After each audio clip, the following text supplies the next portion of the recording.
अस्सलाम वालेकुम। उम्मीद है आप लोग सब ठीक होंगे। आज मैं आपको आलू और बैंगन की रेसिपी बताऊंगी कि हम घर में किस तरह से बनाते हैं। सबसे पहले हमने आधा किलो के करीब बैंगन ले लेने हैं और हमने इसे बिल्कुल एहतियात से काटना है, क्योंकि आजकल जो बैंगन हैं बहुत ही ख़राब आ रहे हैं, तो देख देख के काटने पड़ते हैं।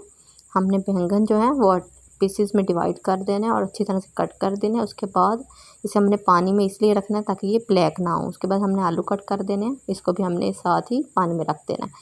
उसके बाद हमने प्याज एक छील लेना है, प्याज हमने छीलना है, कटर की मदद से हमने कट करना है प्याज को। और प्याज छीलना बहुत ही मुश्किल काम है, जो मुझे बहुत ही मुश्किल लगता है। और टमाटर उसके बाद हमने कट कर लेने हैं। चलिए हम अब रेसिपी स्टार्ट करते हैं। 2 चम्मच के करीब हमने घी डाल दिया,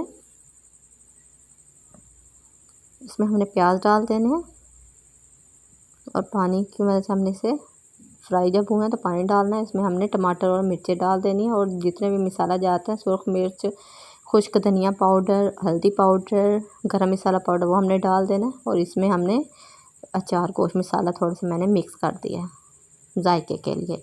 आलू और बैंगन हमने ऐड कर देने हैं, इसे हमने 10 मिनट तक पकाना है और हमारी रेसिपी तैयार है। उम्मीद है आप लोगों को मेरी रेसिपी अच्छी लगी होगी, तो लाइक कमेंट और शेयर लाजमी करें and subscribe my YouTube channel Huma's kitchen. Okay guys, अल्लाह हाफिज़, दुआओं में याद रखना।